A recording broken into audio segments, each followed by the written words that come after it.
Hey everyone, welcome to the Rock Shop with Ralph, your source for all things entertainment. Tonight I have very special guests and I'm super excited about this because this is right in my wheelhouse. We have the co-authors of Nothing But a Good Time, the uncensored history of the 80s hard rock explosion, Tom Beaujour and Richard Beanstalk. How you doing, guys? Awesome. Thanks Good. for having us. Thanks for having us. And this is the book I've been promoting the shit out of. Everyone knows it. Chock full of nuts. What is it? 538 pages, I believe. Something like that. I haven't checked recently, but yeah. It's heavy, and we're going to talk about it. We can't talk about every little thing in the book, but we're going to do very, very well. I got a lot of stuff we're going to cover with it. But how you guys doing? First off, doing great. Doing good. I mean, we put this thing out. It's selling. People seem to like it. New York Times bestseller. New York Times bestseller, so no complaints. You know what I mean? Right. You can't complain about that. No. And I know you've been doing a ton of interviews. Yeah, we have. It's been busy, but everybody seems to want to talk about this stuff. It's like you hit a nerve with people. You hit my nerve. And I mean, you at least you do something where you get to talk about this stuff. I assume a fair amount, but some people, it's like it jogs their memory, and they're like they're talking about this stuff, and it just all comes gushing out, Well, we talked about age. I'm a little bit older than you. I'm Tom's age. I lived it, baby. I lived through it. I lived through the partying. I lived through the hair. I lived through the Aquanet, and I loved it. And I still love it. And this book runs the gamut. I mean, one thing I got to tell the fans out there is this book touches about the development of the bands, and a lot of it has to do with getting record deals. That was a big thing for these bands back in the 80s. Bands like Quiet Riot, Dokken, Poison, Twisted Sister, which are from the island out here. You guys know that. Among many others. And it really touches base on how hard it was and how they were struggling to get their record deals. And I love that because, I mean, like I was telling you guys before, I know a lot. I call myself the king of useless information. And even you guys taught me a couple of things. And we'll go through it. So first question I got is, how did you get all these people to agree to do the book? Well, both Rich and I have been in sort of music journalism for a lot of years. I started at Guitar World magazine I started in 1994. Rich joined Guitar World magazine in 96. And so we've been interviewing people, and then I started Revolver magazine as well. So I've been sort of in the business for a long time, and made it a point as much as possible to be nice to people and not fuck people over. So, I think Rich is also well regarded. So when we decided to start doing the book, we had relationships already in place, and we were a known quantity, so we could go to a publicist for this guy or that guy and ask for an interview, and we didn't always get it, but at least people knew that, we had done good work before. So it was not easy. It's not easy, especially we worked on this book for 4 years, and the first year we didn't have a book deal. We were putting together the proposal. And so at that point, you're really asking people to do you a huge solid. You're asking people to give you like an hour and a half of their time. Right. And it might just go up in smoke. Like they might never see the interview at all. And people were great. Like, Rich interviewed Stephen Pearcy. Stephen Pearcy came right on board. JJ French, because we had a sort of friend in common, came on board. Tom Werman, the producer. Love Tom Werman. Yeah, he's a great interview. So people were willing to have faith in us. And then once I think word sort of got out, these guys sort of know what they're talking about. They're huge fans of the music. They're not going to ask the same 3 dumb questions that everybody always asks.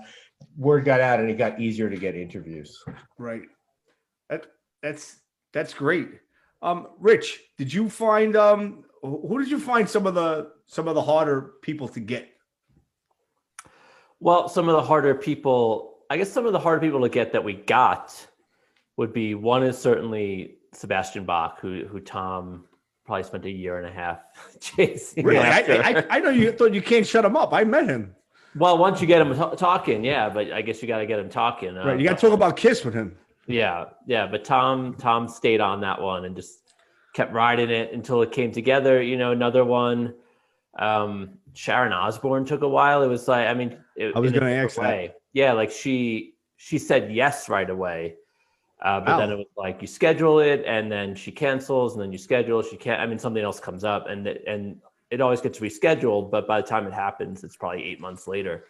But you just kind of stay on these people. As far as ones that were hard to get that we didn't get, John Bon Jovi isn't in there, which we've talked about.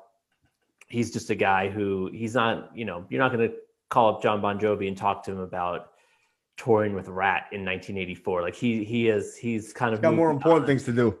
Well, and he has found a career outside of this world where it's like really separate. He just made a clean break and moved on, and like that's his prerogative. That's cool. You're not going to get him. You also know you're not going to get Axl Rose to talk about this stuff. So there were people like that where it was like, okay, we reached out to everyone for sure. But there were some people that we knew we were going to go forward without getting their firsthand input, and we were okay with that. Here's one person that I can't believe that you got, who I'm a huge fan of, Vito Bratta. That was how the hell did you get Vito in? And he's all over the book. Guys, you can see how excited I am about this. No, you guys made my day by being on this show. I hope you know that. You don't got a better fan than me, and my fans love the '80s music as well. I'm sorry to interrupt you. I'm just super. No. That's good. Bratta, man, I can't believe when I'm reading the book, I'm like Vito fucking Bratta. That was I'm such a huge fan of Vito Bratta, like his guitar playing. When I was a kid, like he was one of my top favorite guys, and we really wanted to tell the whole White Line story, and we knew we couldn't do it without him. And so, honestly, what I did was I didn't know him well, but like I knew Eddie Trunk well enough to email him. You know what I mean? And yeah, so, he's friends with him. Yeah, and so I emailed him, and Eddie knows me from Revolver and a bunch of other stuff. So, I just emailed him, and because like Vito, the last interview Vito did before our book, I think was like 13 years ago or something with Eddie Trunk. Yeah, on the show. I remember listening. And so I emailed Eddie and I'm like, dude, I'm doing this book. We'd love to talk to Vito, huge fan, blah, blah, blah. And he put through the email. And I guess it hit Vito on a good day. And he responded yes. And then, it took like a week or so to get it done. And then once I got him, we did like a 90-minute interview. And then the next day we did another hour because we went all the way from, the early days when he was playing covers and Dreamer all the way through the whole history, the whole history of White Line. With Michael Clayton from Taiketo, by the way.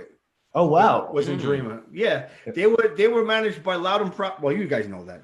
Loud and Proud management underneath Lamore's. And so once it was just great talking to him because he has so many good stories and he's funny. He's got that dry sense of humor. Yeah. And he's also somebody who, like, the end of this era, he's one of the guys I think who got really beat up. There's a thing in the book where he's like, it was like the 90s. Somebody came up to me and said, what your problem is? You play guitar too good. And he's like, what am I supposed to do with that? Yeah. I got a story about Vito when you're done. But I would say, talking to him, like, I don't think he's in good shape and he seems in good spirits. So I don't think there's like he's coming back out to play. I don't think so either. No. Anyway, a couple things I want to talk about White Line, but with Vito, and I'm going to say this as politely as I can. White Line during the grunge era. I know we're getting ahead of ourselves, but this has relevance to this story. It was about right after Main Attraction came out. I think it was like maybe 90. It was 92 actually. Lemoore, the rock capital of Brooklyn, became a topless bar. I don't know if you guys know it. And I did not know that. Yes, it was called Diamonds. And my brother-in-law was the bouncer there. So I wound up going there with a couple of my friends, and I look over and I says, holy shit, that's Vito Bratta. And now, like, I'm excited with you guys. Imagine me, I'm 22 years old. I'm a huge fucking White Lion fan. I'm like, holy crap. I go to my brother-in-law. I go, that's Vito Bratta from White Lion. He goes, so? I'm like, yeah, you know, he goes, you want to meet him? I go, yeah. So, you know, my brother-in-law, big Italian guy, goes over. Oh, Dino, how you doing? This is my brother-in-law. So Vito turns around. Hi, how are you, Ralph? Nice to meet you. I says, you know, Vito, I'm a huge fan. I says, what's going on with White Lion? He goes, we broke up. And now you didn't read about this. There was no internet or anything. You didn't read about it in the paper or anything. And I'm like, really? You broke up? I says, why? And I don't want to say the whole story, but he said something along the lines that him and Mike Tramp didn't get along, and Mike Tramp was a certain body part. And that was it.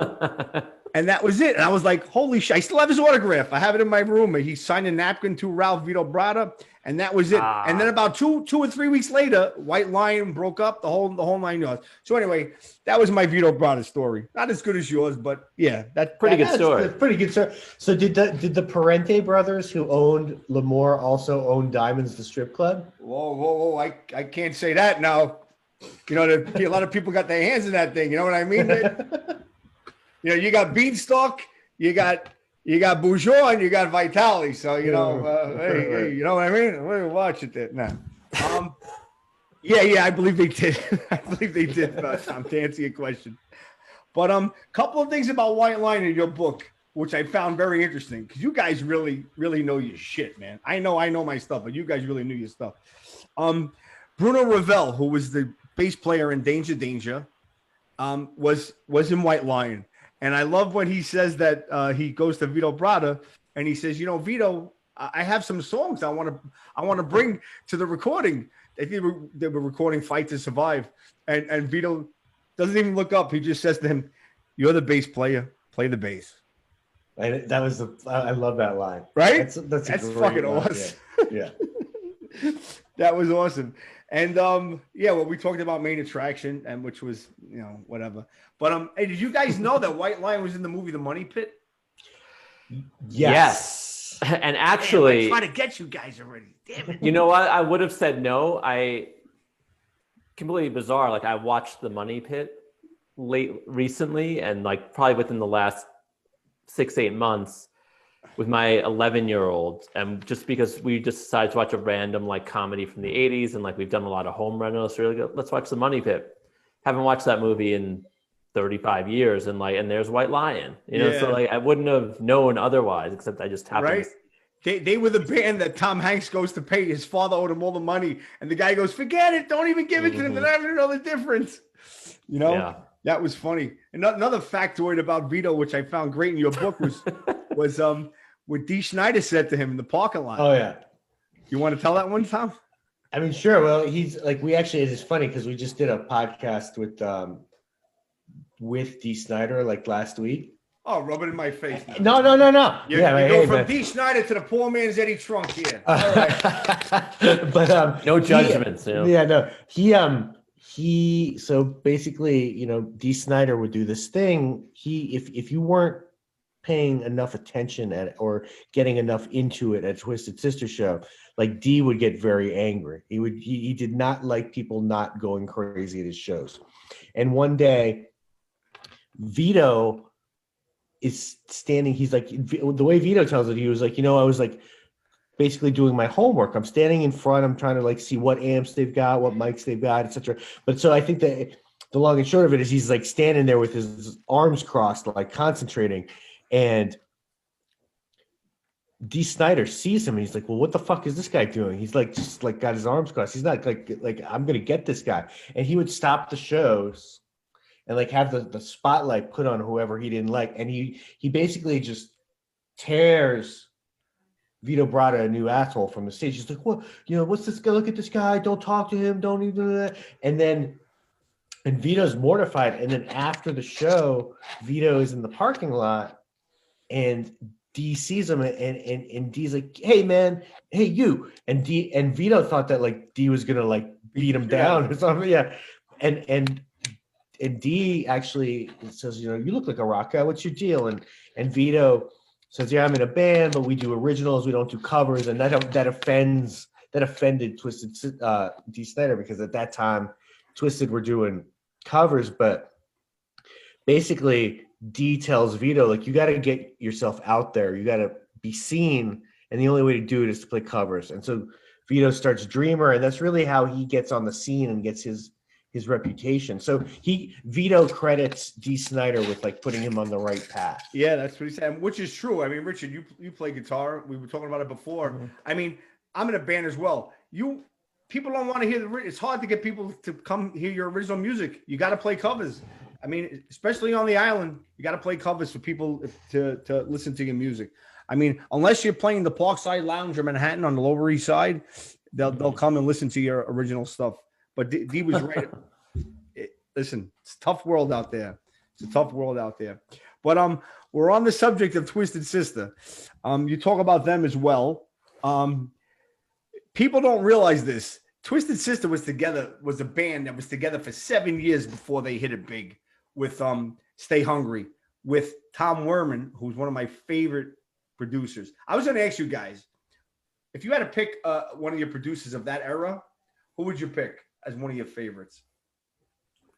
I mean, if you knew them. Yeah. I think you have to give a lot of credit to a guy like Tom Werman just for the amount of sort of records that he did that really kind of define that era. But I think it's funny. I mean, you can listen to like what Mike Klink did on Appetite for Destruction. Obviously, that's a record that has aged very well, just in terms of the production as well. But he's not really a guy that was in that world so much. Otherwise, I mean, the funny thing is, a guy I would point to who I wasn't really familiar with before we did this book, and who's great in the book too, is Rick Browdy, who did the first Poison record, and then also went on to do the first Faster Pussycat record. And neither of those records are stunning, displays of production prowess. And Rick Browdy in the book, I think, even calls himself a garbage producer. It went platinum. And he's great. Like he's one of these guys. Like he's super funny, and he, but he did these records on very small budgets, almost no budgets. I mean, there was a lot of butting heads. He was basically fired from the project at one point. But then again, like if you look at it, they're both very raw, kind of cheap sounding records, but they're actually both really sort of defining records of that mid 80s, Sunset Strip sound. So it's like, he's a guy, I think that's an example of me learning something from the book, just from interviewing him. Like he's a guy, if you'd asked me that question a few years ago, I wouldn't even know his name, and now here I would point to him as like, these are two pretty like kick-ass records that he did. Yeah, I mean, Tom Werman, if you look at the bands that he broke, I mean, you're talking about Poison, Motley Crue, Twisted Sister. I mean, these people were all over, multi platinum. It's funny. One of the things you mentioned about Tom Werman about when he did the Stay Hungry album with Twisted Sister, that Dee Snider hated him, and he thought he was killing the band by going with this super glossy producer, And they said when they were recording We're Not Going to Take It, Tom Werman didn't want to record it. He said it's almost sounded like a nursery rhyme, Yeah, Werman is funny. Like I've interviewed him a bunch of times, and he's like a very dry personality in a weird way. And I think his thing. Look, there's two different kinds of producers. There's the band guys and the guys who aren't the band guys. And like nobody ever has anything bad to say about Michael Wagner, because really Michael Wagner, it seems like, was more like and he's a dude who could hang with the band guys. And I think he was like, became their friends more. I don't think Tom Werman gave a shit about being friends with Dee Snider or with, Nikki Sixx. I mean, he wanted to get along with them and stuff and get a record done. But look, that guy had already discovered Ted Nugent. He had already discovered Molly Hatchet. He had recorded, Cheap Trick. He'd been in the business. He'd been in the business a long time already.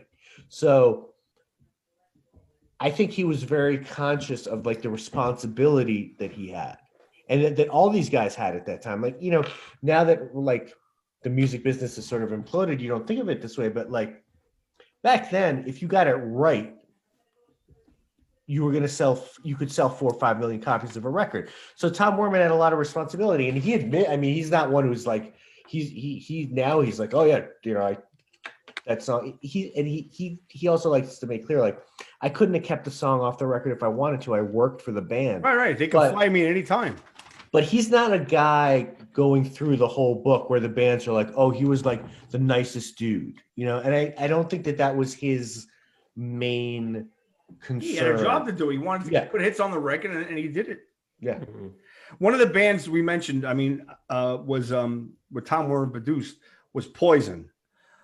He produced their second album, Open Up and Say Ah, which I thought was a great album. One thing I learned in the book, and I didn't know this, was how badly they got treated by Quiet Riot on that tour. They treated them like shit, man. I mean, and we're going to talk about Quiet Riot and Frankie Banali, rest in peace. But what I wanted to talk about Poison was on that Quiet Riot tour, they literally would just say, okay, you guys are done. Here's your dressing room. And they would open the door and they push him out into the snow. He said Kevin Dubrow was pretty much the biggest one there. Frankie Banali was an angel. You want to elaborate on that, one of you guys? About that story? About the way Quiet Riot treated Poison. Yeah, and it's funny. I mean, you see that type of stuff, I think, a few times in the book. I mean, in that case, it's like, one band's on their way up, one band's kind of on their way down, even though Quiet Riot is the big cheese at that moment. Right. They're not going to be messed with. And then, like, I'm trying to think some of the other spots you see it.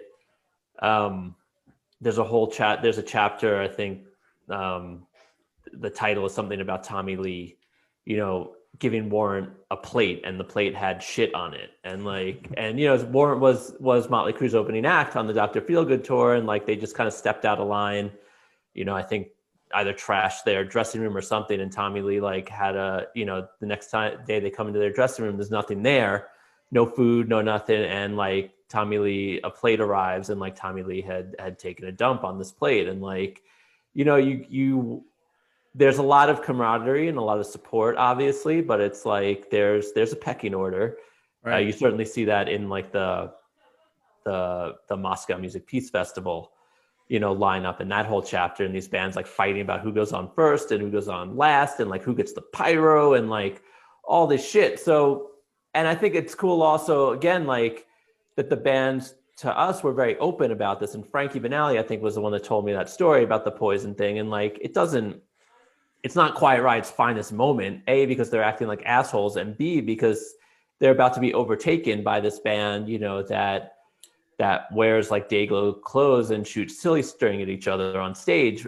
So it's like that was what happened. They had silly string went to their console and they got pissed about it. Right. So it's like it's not a good moment for them. But Frankie was like totally cool about it, and like he offered up the whole story, and like he's like, this is what happened. This is why we did it. And like, 30 years later, 35 years later, it's just a funny, petty moment. Yeah. Ricky Rocket also does point out that though, that on that tour, they were like starving, and Frankie would like actually fill the bag with groceries. He would like go, he would hit the Quiet Riot deli tray and actually bring Poison food. So I don't think he was probably the one, he seemed to be pretty compassionate towards them. He was not, and I'll tell you why. Because I had Alex Grossi on here, and I interviewed him, and I told him this. There's two of the nicest guys that I've ever met, and I'm not no big shot or anything, but two of the nicest guys I've ever met in the rock world. One was my idol, Ronnie James Dio, and the other one was Frankie Banali. Two of the nice, who's from Queens, by the way. But Frankie Banali, and I remember reading this in Metal Edge magazine when I was a kid. Rest in peace, Jerry Miller, by the way. Ricky Rocket said that he had pneumonia, and he was on that tour. And he says they treated him like shit. The only person that took care of him was Frankie Banali. Frankie Banali brought him chicken soup every day to nurse him back to health. It's documented. It's written somewhere. I wish I could find the story. But I told Alex that story. Two other things I want to mention about Poison. The first thing was, I get a kick out of this, that Poison went after the fat chick groupies. That is I mean, that is like, that's Gunnar Nelson in the book. He's like, it was the smartest marketing plan that I ever saw, because you do that and you've got fans for life. And so they did actually,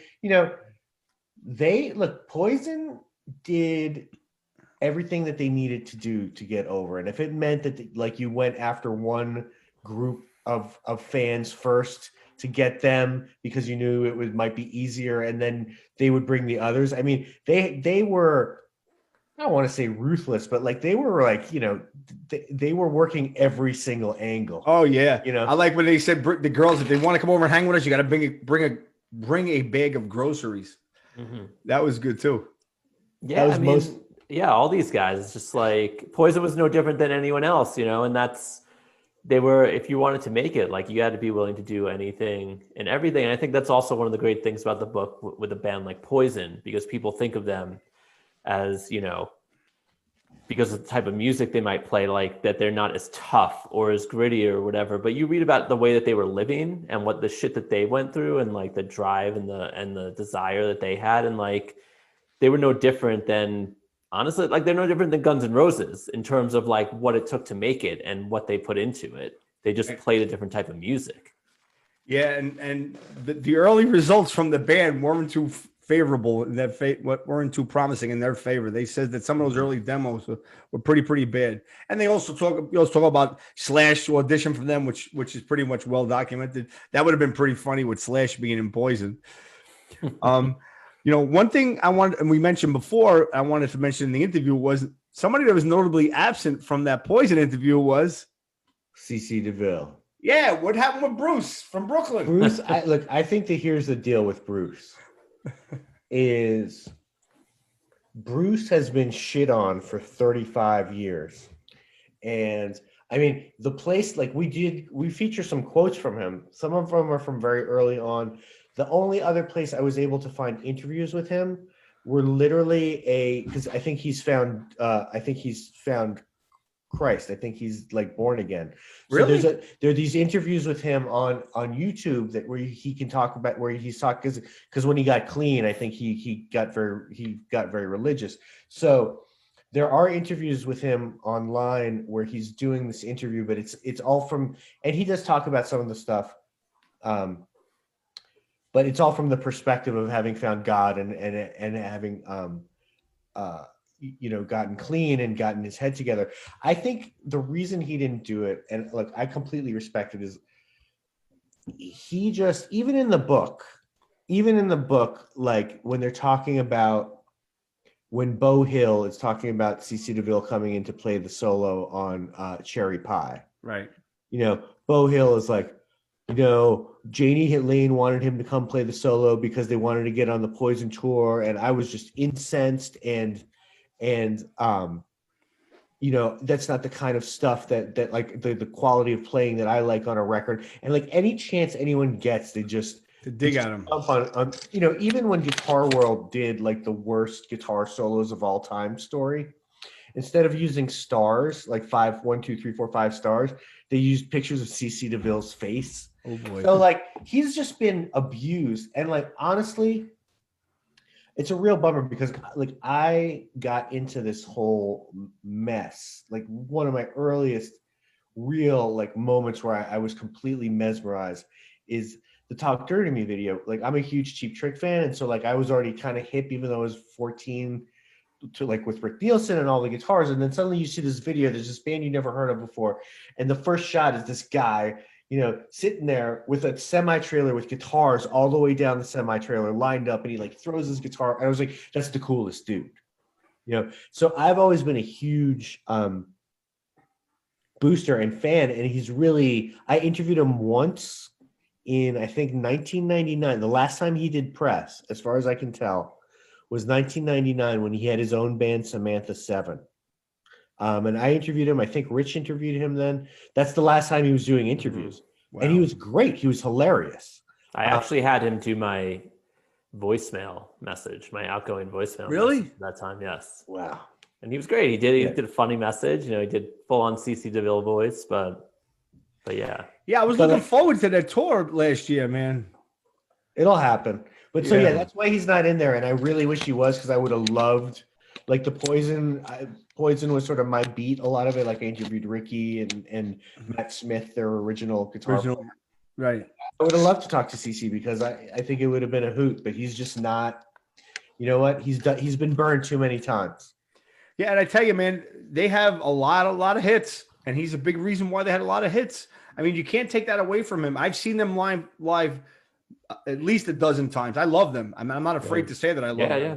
You know, we both do. They put on a great show, and he plays the shit out of the guitar. He's jumping all over the stage. I mean, you know, you can't beat a Poison show. You know, it's just like Kiss. You know, you love them or you hate them. You know, I love them. Yeah, I think it's funny, like, out of all those bands, because you're right, like, they get slagged on the most, but as songwriters, like, they're the band, those songs, we talk in the book about this music being the new classic rock. Absolutely. And I think maybe them, even more than any of the other bands, like, sort of encapsulate that the most. Like, the song Nothing But a Good Time is like really the song that, like, brings everyone together, that doesn't, you know, that likes this kind of stuff. Like, that song is just undeniable. You know, so is Talk Dirty to Me, like some of this other stuff, like, it really, it still plays today in a crowd of people the way my band does it. Yeah, and like maybe some of the other stuff is a little too edgy, or it's too heavy, or it's too, like, you know, raw or too obscene, but like the Poison stuff really works as a straight down the middle, like, classic rock music. Flesh and Blood has to be one of the best albums. I mean, it was 1990 when it came out. Yeah, Flesh and Blood was like the pinnacle of the career. You could say Native Tongue, but CeCe wasn't in the band. I mean, Flesh and Blood with CeCe in the band. Mm-hmm. But I mean, it was funny when we were doing research for the book. We weren't. I hadn't realized this until we were researching it. They're the band that actually has the most, like, Billboard hits. More than Motley, more than any of the other bands. They charted, like, on the pop Billboard Top 100 charts. They actually charted more than any of the other bands. You know, like, they could write songs. Anyway, yes. So I wish we had spoken to CC. Yeah, that was one question I wanted. And anytime he wants to talk, I'm here for him.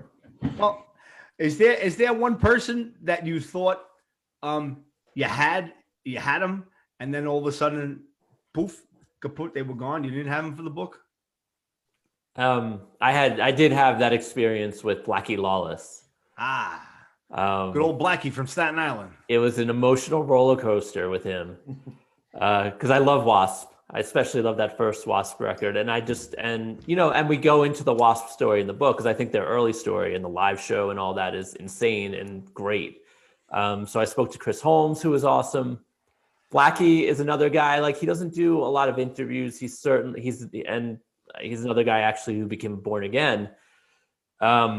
He does do interviews when he's specifically promoting something, and he was at one point promoting, like, a reissue of one of their records. So I did get him on the phone, and I did a story with him for that. And I really laid into him hard, like, gave him the whole pitch about the book and, like, where we're coming from, and, you know, it's respectful and so on and so forth. And he actually agreed to do it. And even to get to that point took a while. And I was, like, texting Tom, and I was so excited. I was like, we got him. And then he just kept putting it off. And then I was like, we don't have him. And then even at one point I asked, because I interviewed Frankie Banali, and Frankie still keeps in touch with him because he played in Wasp in the late 80s. And Frankie even reached out to him for me. And Blackie was on board for it. And then at the last minute, he just pulled out and he apologized. He's like, he just wasn't comfortable doing it. I mean, there's just so much. Wasp was another band where these guys, there's a lot of angst there. And there's a lot of, like, this with the guys. That still exists. Clearly, like, the Wasp that plays these days has none of the guys from back then other than Blackie. So I think he just didn't want to go back there, and revisit that time. Speaking of Wasp, have you, that 2010 album, Babylon, have you guys had that? That is a great album. I mean, it was one of the best albums they've ever done. I mean, my opinion. I just want to put that out there. Just fans, so in case you want to know, we're talking with Tom Boujour and Richard Beanstalk, the authors of Nothing But a Good Time. This book is 538 pages of quintessential quotes and interviews and gossip and anything you want to know about the 80s hard rock, hair metal, cock rock, whatever you want to call it, era. This is the best book I've read thus far regarding the era. So in case you guys are just interested to know what's happening. Interesting you mentioned Chris Holmes, because the next band I want to talk about is Motley Crue. Chris Holmes called them chicks with dicks. Yeah. Well, like Motley Crue, they look pretty vicious back then, but I guess compared to a guy like Chris Holmes, they probably didn't. But right, Chris is funny in his in his estimation of them, and also there's all that early stuff about like, well, did they steal certain things from Blackie, and like, was the pentagram thing his, and like, who knows? I mean, Blackie will always say yes, and Nicky will always say no, and like, who the fuck knows? Because they were in a band together, and like they both took stuff from their earlier band and brought it into Wasp and brought it into Motley Crue, and like the truth is, theirs right. to speak of. One of the best things I love, I'm glad you had it documented in the book. This is like and I always use this quote on my interviews: the elephant in the room. The elephant in the room was that Nikki Sixx could not play bass, and it says it in the book. And Greg Leon from Sweet 19 says Nicky couldn't play.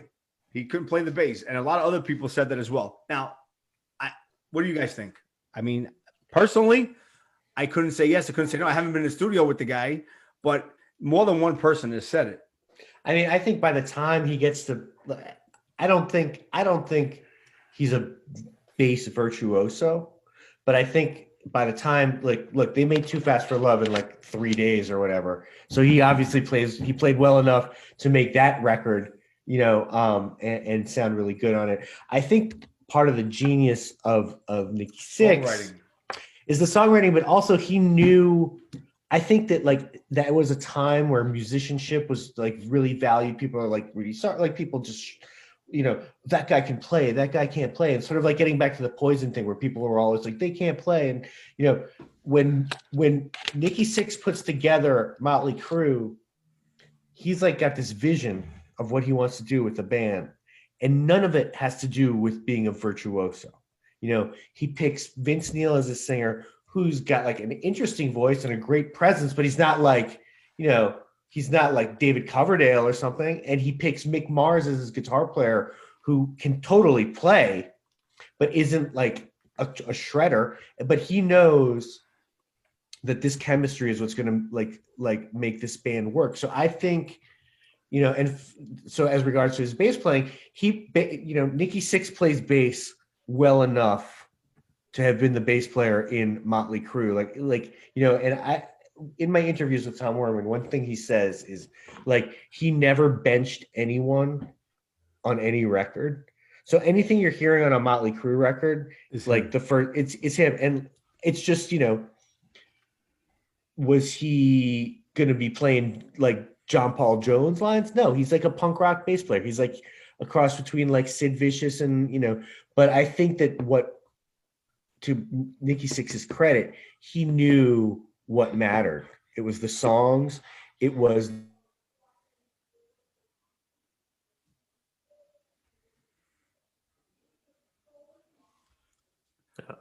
Oh, we lost him. I can pick up the. There he no, goes. he's back. All right. He's back. Okay.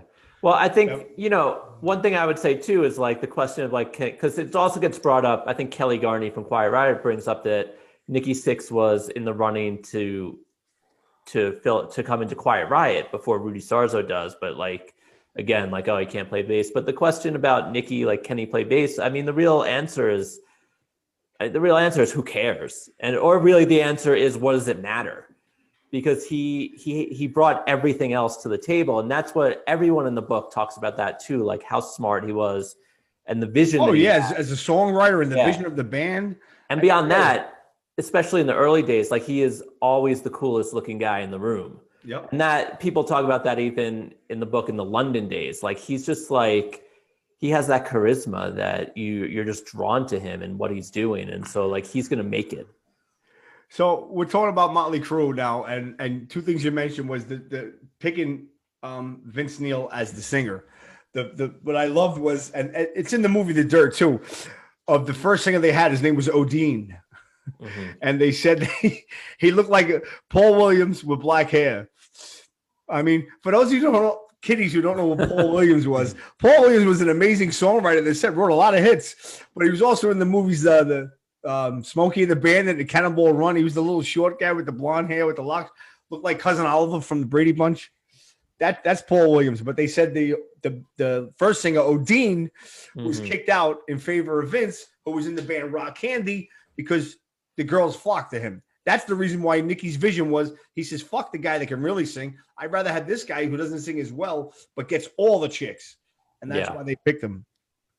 Yeah, one thing I'll just say about that, and because you can also find photos of Odine online. Like if you really dig around, you'll see who this guy was. Did he look like that? He kind of did, yeah. And like he doesn't like, and they talk about him wearing one glove. Like I think you see him in the one glove. Oh my god. You know, and Mick was the one I think that told me that story about Odine.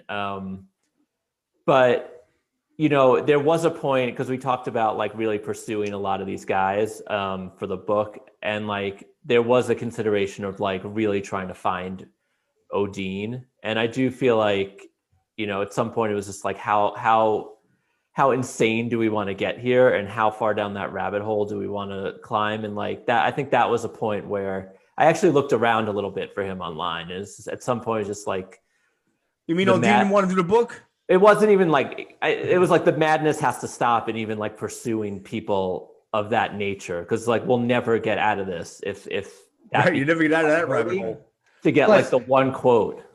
Plus, you're just you know, am I work? Yeah, it's working. Yeah. Plus, like you know, you kind of like, it's a little like, I mean, getting Matt Smith from Poison was okay, because like he chose to leave Poison, and he left, and you know, but like if you're gonna go like, it's like Odine or the guy Matt Fallon, who was in Skid Row before.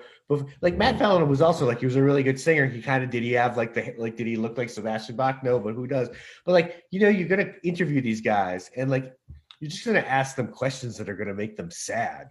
You know, like be like, did it suck to get fired from Motley Crue, and then they were the biggest band in the world? You know? Yeah, you know, like what? Because you got to ask them that. Like, it's like asking Pete Best. Yeah, it's like, yeah, you know, I mean, did it suck to get kicked out of the Beatles? Yeah. I mean, I agree. Well, I'm going to stay on the subject of Motley Crue, which I found fascinating. There's two other things I wanted to say was, when Nicky met Mick Mars, he had his shoes duct taped and his pants duct taped to hold his pants up. That's how poor he was. I thought that was funny. And the funniest quote in there was the head of security, Fred Sanders, or Saunders, however you want to pronounce it. He said he broke Nicky's nose, he broke Vince's nose, and he broke Tommy's nose all at once. And he says that he punched Mick just for the hell of it. I think he calls him Poor Mick. Yeah. Poor Mick. Yeah. I punched poor Mick just for the hell of it. I thought that was fun. I'm reading the book and I'm laughing my ass off when I read that. I'm like, I can picture somebody doing that. But these guys were nuts. I mean, Doc McGee was interviewed in there, and he's like, you know, you never knew what was going to happen with these guys. What was written about them was true. He says they would trash rooms just for the hell of it. He said they would pull into cities and they had to pay cash for the rooms because they wanted to have a retainer going. And Nicky would call up and say, all right, put me down for a TV. Vince would say, you know, put me down for a mirror. You know, these guys would just fucking break things. You know, that was great. I mean, yeah, interviewing Doc McGee, that was so much fun, because he's like, you know, can you imagine managing, you know, like at the height? Yeah, you know, I think I don't know if it's in the book, but I know that at some point Cliff Bernstein, who managed Doc and manages like Metallica now and every other band in the world, I think he had a shot at managing Motley Crue, and he like met them. He's like, these dudes are unmanageable. Yeah, because like you really, I mean, those guys were completely nuts. They would bite you if they liked you. You know, like that said, in the book, and this is a theme that goes through the book, I think, all the way through, which is like the work ethic of these guys. Like as much as they were lunatics, but like, you know, if Tommy Lee had to be at 7:30 at a radio station to like get the morning guy like psyched on the concert, he would be there at 7:25. Like they were complete maniacs and fuck ups, but they were where their careers were concerned, they were totally disciplined. Right. And one of the stories that are in there, which has been documented and it's in the Dirt movie, was the Ozzy snorting ants bit. And what you have a different perspective in there. You have Jakey Lee, who was with Ozzy, and Jakey Lee says that he saw it a little bit differently. He says Ozzy was there in a nightgown, whatever it was, a bathrobe, and he was just sitting there. And they were like trying to top one another. And he says Ozzy's sitting on the concrete. And next thing you know, Ozzy's pissing his pants, and there's a puddle of urine on the floor, and they start lapping it up. And he says he started walking away, and next thing you know, he sees Ozzy, down there snorting the ants. So that was pretty much true. People thought it might have just been fabricated for the movie, but that's the truth. And they were on tour with Ozzy during that, and Ozzy said that was the craziest tour he's ever been on in his life. And Sharon tried to keep it under control, and that's why they called it the No Fun Tour. They had a semi-erect penis as the symbol. Yeah, and Sharon, I think she says in the book, she's like, somebody was going to die on that tour, and it wasn't going to be my husband. Wasn't going to be my husband. But it's good you bring up that story because that, just quickly, like there were a few stories like that where these are sort of part of the lore, but you also, and they've been told, but you also still have to tell them because they're so integral to the overall picture. And that was one of those where it's like, okay, well, how do we tell it in a way that's not the way they told it in the Dirt movie or in the Dirt book? And then Jakey Lee comes along. I mean, Jake did a super long interview with us for the book, and his telling of it is great because it's like Jake is not amused. Like he wanted nothing to do with this. Even looking back on it 35 years later, he still doesn't really find it that He said, I'm out of here. I remember he said, he's kind of like, fuck this. So he tells it in this very dry sort of repertorial sort of way. And like the little details he puts in are so insane and stupid that it's really the best part. Like to me, the best part is not Ozzy, like licking up the pee. It's that he's like Ozzy had a trainer on tour, so he wanted to challenge Nikki to a push-up contest. And push-ups, right? Yeah, and he's like, so Ozzy went first. He did one. And it's like it's all this insanity, right? Like that to me is the funniest stuff because it's all so stupid what they're doing, and like Jake is just like wants nothing to do with it. Right. Two other things about that. Who interviewed Ozzy? Rich. I did. Yeah. You did? Yeah. And you spoke to Ozzy directly, or you spoke to directly? Sharon? And briefly, like what happened was because when I was talking about Sharon earlier, I spoke to Sharon. I got her on the phone because I did a book with Mark Weiss, who you probably know because he's another, Jersey guy. His photo book, I did that, and so played at his wedding. Right, and so, but Sharon was in that book, so then that's how we got her for our book. When I was interviewing Sharon, Ozzy. We hadn't even approached Ozzy. Ozzy was in the room with her, and I kept hearing him in the background, like chiming in. Because she's talking about all this stuff and like that tour, and you'd hear Ozzy in the back, like, doing his Ozzy thing.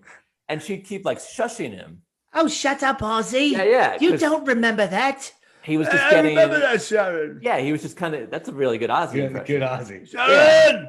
Yeah. But he just kept, butting in. And so finally at the end of the interview, I was just like, hey, I hear Ozzy in the background. Can I get him on the phone to ask him these questions as well? And she was like, oh yeah. Like, she's like, we'll set it up. And it happened like 2 days later. And you didn't get him right away. You got him 2 days later. Yeah. Like it was like a couple of days later, but like, and there he was. And he was just happy to talk about all this stuff. Wow. And it was great. Yeah. That's, I like to be a fly on the wall during these interviews, man. It's awesome. So Motley Crue, I love them. One of my favorite bands. You guys, I learned a lot from that. Even the excerpts from just the bits and pieces that you get throughout the book with Nikki and Vince and Mick.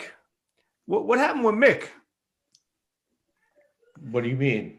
Who did anybody interview Mick? Oh, Rich. We didn't. Well, we had. Tom and I. I'm sorry, I should elaborate more. I'm trying to catch myself because I'm having fun here. I'm sorry. Like, is he okay? Yeah. We didn't actually sit down and do an interview with him for the book, but Tom and I have both interviewed him over the years, and so there's a lot of material in there that are from our interviews with him, just for like Guitar World and other stuff, right? Other things, yeah. Great, it's great. All right, so let's move on to Rat, another Tom Werman. This is real. This is where the juicy stuff starts coming. Yeah. The best thing, which people don't know, when before Rat hit it and before they got their management was Marshall Burrell. Now, Marshall Burrell was the nephew of Milton Berle, Uncle Milty.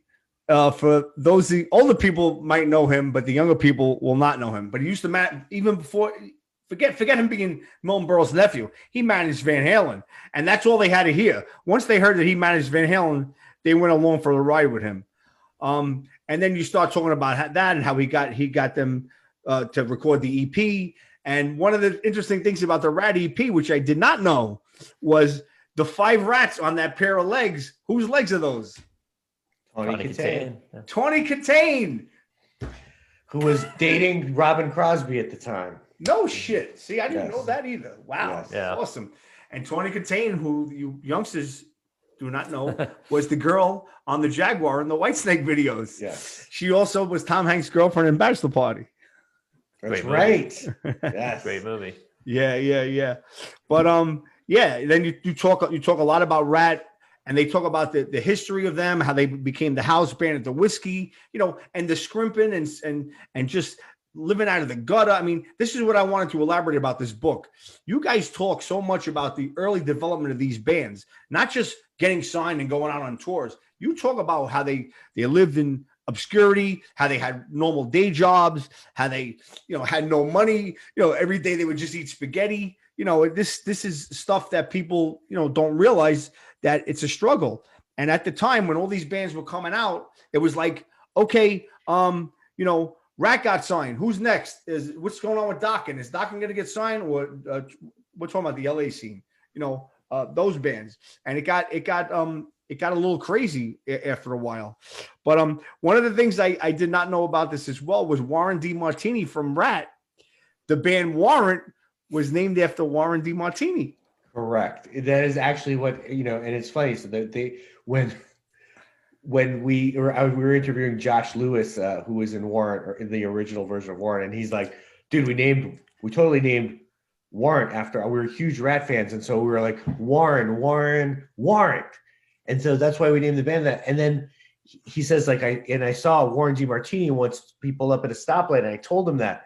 And the great thing about doing this book is that you could actually then go ask Warren DeMartini, do you remember this kid telling you that he named their band after? He was like, yeah, I think I do remember that. And so there's all these connected things. But what you were saying, look, all of these bands, and I think it's especially towards the end of the decade when the stuff goes out of style and grunge comes into style, people tried to write this music off as corporate rock and slick and bloated and these, because there were all these big videos and stuff. But all of these bands started out like every other band, just trying to make a go of it, scrimping and putting everything into their band, putting everything into flyering, putting everything into promoting, and having no plan B. And they really worked as hard as any other genre, to get through. So when people later are like, oh, they were just the record companies just invented this stuff to make money, that's not how it happened. It was these guys just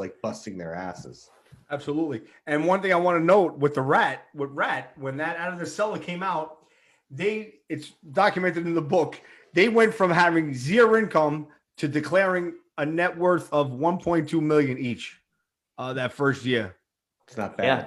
And that's not bad. Yeah, it shows you how quickly that can happen. But also, they also talk about doing something like 300, 400 shows. Or they do some insane amount of touring. And Stephen Pearcy is another guy. He's a Nikki Sixx figure in the early part of the book, where he's just there's so many different versions of Mickey Rat and Rat before they get to the one that makes it. And he's another one of these guys that is not going to be denied. I think when you mentioned Marshall Burrell, I think he meets him at the Whiskey, and the woman who was booking the Whiskey at the time, Dee Dee Keel, is sort of observing all this, and she knows Stephen Pearcy well, and she's like, Stephen heard, Marshall talk. He heard Van Halen, he heard managing, and he was like, Stephen is going to ride that pony. He's going to see an opportunity and he's going to take it, and nothing's going to stop him. And that's why they made it. Right. And one of the things we're going to get to, two more bands, is Dokken. And it's funny because I like how the stories go between Dokken and Rat. George Lynch was thought he had the Ozzy gig, so they needed a guitarist, and Warren DeMartini was like in docking for like half of a second, you know. And then it turns out that George Lynch never got the Ozzy gig, and Warren DeMartini was, you know, they didn't know what the fuck to do. So he just said, you know what, let's just go back to our respective bands. Yeah. I mean, these guys were all like, it was a small scene, you know, so like they're switching, they're playing musical chairs all the time. Same thing with the, you know, when Guns N' Roses gets started, you know, and like one's in LA Guns and LA, and then this one and that one, and it's like just keeps moving. It keeps moving until they find this one thing that clicks, and those are the bands that we know. Yeah. And it's funny. One of the chapters in there is called "You Got to Meet My Friend Axel." Yeah. Well, talking about Dokken, and I gotta mention this, and it's documented as well. Do you guys know? What do you think? Why George and Don hate each other so much? It's just, I mean, one thing that's clear is like it's just from day one. Yeah, from day one. And there's all these things going on. It's like George and Wild Mick Brown accused Don of stealing one of their songs, the song Paris is Burning, which was from their earlier band, Exciter. And then Don's like, well, I didn't really steal it. I borrowed it. And then it's like, I mean, clearly George is still pissed the name of the band is Dokken. He thinks that was something that was sort of put over on them and wasn't really supposed to be the case. You know, there's a story in the book about when they're recording the first record, like Don Dokken gets paid all these, like, I think Deutschmarks, because they're doing it overseas, and they don't really know how much money he got. Like it's like from day one, right? You know, a lot of these bands come together because they're friends and they duke it out on the Strip and they live in one room together and so on and so forth. Like Dokken was not that band. Like this was a marriage of convenience. They had all been around. Like those guys, Don Dokken is a little bit older anyway. He's been around on the Strip since the mid 70s, but so have Mick and George, and they're playing in The Boys. They're playing with Van Halen. They're supposed to get signed, but Van Halen get taken back by Gene Simmons. It's supposed to be The Boys, and they're an Exciter. So like all these guys have been around for years, and like they're just looking for the guys that are gonna help them make it. They're not looking for guys they're gonna be friends with, and they were just never friends. Right. And one of the things I found fascinating with Dokken was they hated Alone Again, which is like one of their biggest hits. They never wanted to do it. They hated that song, and Don insisted on having it on the album. And another thing was Roy Thomas Baker was brought in to produce, and I found this was good too. When he did the mix on it, and they did like this big glossy style mix, and they didn't like how it sounded, and you know, Jeff and them said, you know, we sound like the fucking Cars. And then Roy Thomas Baker turns around and says, oh yeah, that's right, you guys are a guitar band, you only want to sell 800,000 copies instead of selling 3 million. Yeah, that's right. And then Michael Wagner mixes the record. Right. Yeah. That's great stuff, man. Anybody that's a fan, guys, anybody that's a fan of this music, 80s hard rock music, has to get this book. Okay, this is what we're talking about. The book is called I lost most of my ear. Nothing But a Good Time. Totally uncensored history of the 80s hard rock explosion. We got Tom Boujour and Richard Beanstalk here. And we're going to be wrapping it up soon. I want to talk about one last band here. I saved the best for last because without this band, none of these other bands, I want to say wouldn't have existed, but couldn't have made the mainstream. And we're going to talk about Quiet Riot, okay? If it wasn't for that Mental Health album that kicked Synchronicity off the charts, kicked Michael Jackson's Thriller, Lionel Richie off the charts, it wouldn't open the doors for anybody. I mean, it probably would have been much harder, but they really opened the doors for everyone. They sold 7 million copies of that album. What do you guys think about that?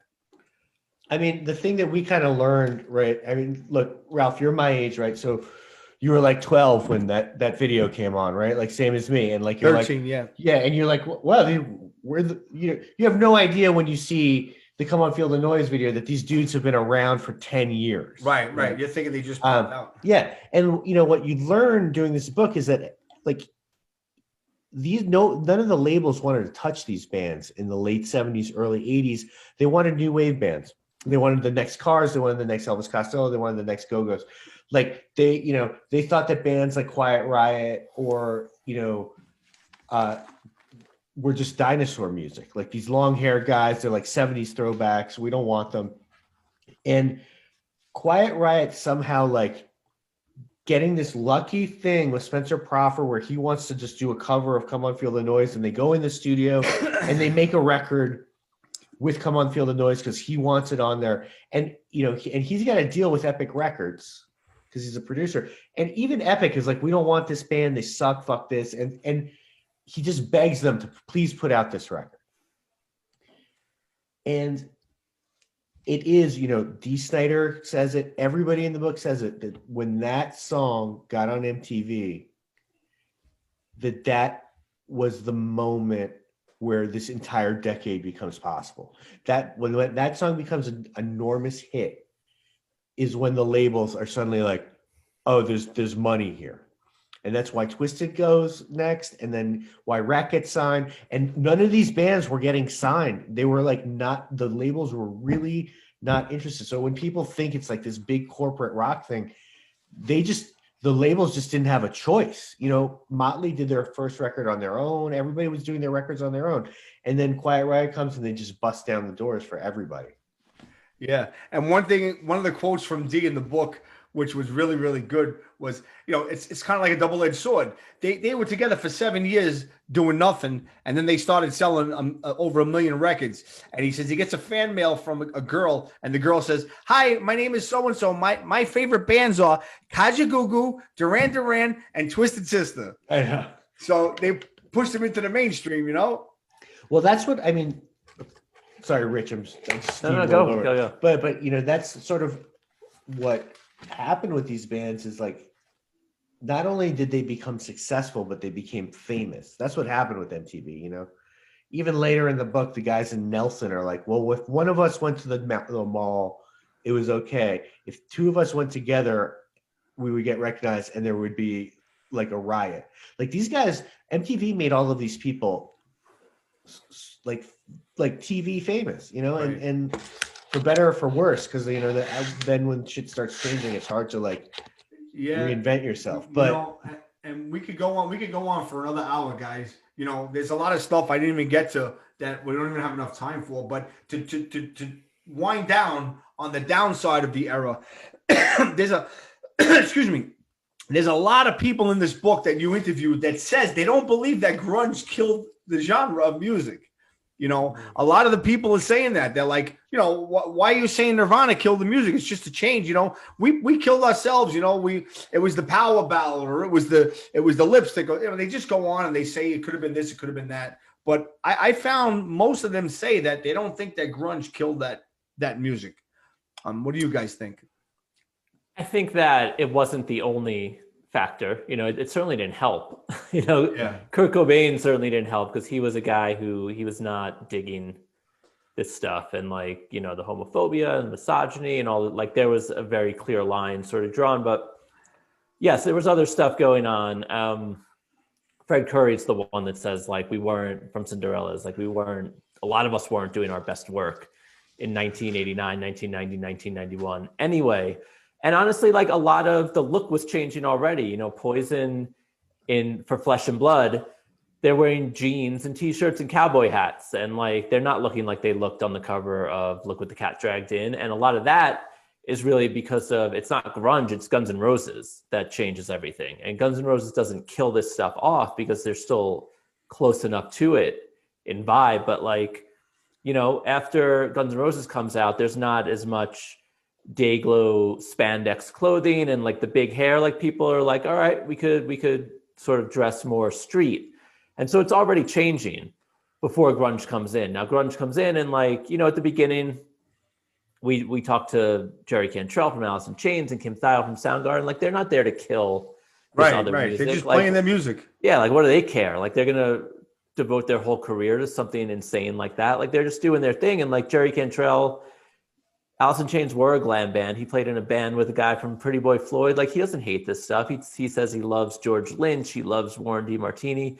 So there's a lot of other stuff. There's a lot of other factors. And I think that's what we wanted to get at in the book. We knew there's more to it than Nirvana and Pearl Jam come out and everyone walks over to the other side of the room. So we really wanted to explore that. Right. Well, I mean, like I said, we could talk for hours. You guys, you got to go out and get this book. It's Rock Shop approved. Nothing but a good time. The Uncensored History of the 80s Hard Rock Explosion. Tom Bourgeois, Richard Beanstalk. 2 more questions, and I promise you guys we're out of here. Okay. One of the chapters I wanted to mention, I forgot to mention before, was about Rat. It says, when you got nothing to lose. That's actually a line from the band Arcade, which was with Fred Corey and Stephen Piercy. Now we're learning something. Yeah, I didn't know. Come on, that. you guys knew that. No. Did I teach you something? There you go. Yeah. All right. See that? I knew I could get you there. All right, good. All right. Last thing. We're going to do a little song association. I want you guys to pick one. You ready? All Tom. right. Yes. Round and Round or Looks That Kill? Whoa. Round and Round. Ah, cool. All right. Rich, Nothing But a Good Time or Cherry Pie? Nothing but a good time. Not just because it's the name of our book. Like, it is truly, that is an anthem of anthems, you know. And Cherry Pie is great too, but nothing but a good time. All right, Tom. We're Not Going to Take It or Come On, Feel the Noise? We're Not Going to Take It. Oh, cool. All right, and last one. Little Fighter or Into the Fire? Oh. I gave you two little less known songs. You know where I want you to come down on this, but I'm gonna go with Little Fighter. Like, all right, good. I love that song, man. I love that song. Yeah, I mean, if I had to, like, and there's a whole excerpt in the book about the Yeah. downfall of White Lion when they says you can't write songs about saving about a boat. whales. Yeah. It's like you wrote a song about a boat, you know, like. Yeah, about Greenpeace. Yeah. But listen, guys, it's been a blast. I mean, I could talk to you for hours. I really can. But I really appreciate you taking the time, being on the show. You know, like I said, I read the book. The book is great. I need everybody to read it. Here it is. It's available on all outlets, right? Amazon. Mhm. Everywhere. Oh, and I Anywhere want to books are thank you. sold. I want to thank your publicist, Karen, who's been a sweetheart, for sending me this. Thank you very She's much. the best. Yeah. Thank you very much, Karen. What are we doing next, guys? Last thing, I promise. What's happening next? Is there going to be another book? There might be. There might be You guys need a little help there, here and there. You call it Ralphie Boy. I'm there. Yeah. No, there might be hopefully what's happening next, because I guess things in Hollywood, they don't happen a lot, is hopefully there's going to be a documentary series based on the book. Yeah. That's talk. So that's Awesome. hopefully the next step. Yeah. Well, we're friends now, and you're part of the Rock Shop family. So I really hope there is. Thank Last you. thing for Tom, I promise, because I keep my mind. I'm scatterbrained. Were you involved with the Golden God Awards Yes. with Ronnie James Dio? Yes. I did I was the editor Rob of Halford, Revolver. I forget who was there the first year. I think Ronnie was there. We also had That was the last public appearance. we did my last year at Revolver, basically the Golden Gods Awards. They told me, look, here's the deal. Magazines are going out of business. You have to do an award show. You have to do it this year, and you got to make money the first year, or we're closing down your fucking magazine. And I was like, okay, great. This sounds great. And so I did the first Golden God Awards. And I think Dio was there. I know we had Killswitch Engage. 2010, I believe it was. That might have 2009. My year was 2009. I don't. Well, he died in May, so it probably was 2009, but it was probably But so I aired in 2000. So I was responsible for launching the Golden God Awards, and then that first year it was so much work, and one of the members of the band took a swing at me and tried to kick my ass, and I was just like, I'm done. Really? And yeah. And that's when I switched magazines, because I was just like, I'm not. You know what? I'm in the magazine business. I'm not in the concert business. Wow. It's a whole other world. Well, guys, it's been great stories. I love talking to you. I mean, you can see my enthusiasm. I get a hoot out of this, man. And I really do appreciate it. I'm going to be promoting your book forever, because it's like the Bible of the 80s hard rock scene. And it's rock. Thank you very much. Thank you very much, guys. It's been a blast. I'll be posting this right away. Thank you. Stay well. I'm going to message you guys in a second. Okay, great. Talk to you later. Thanks, man. Bye.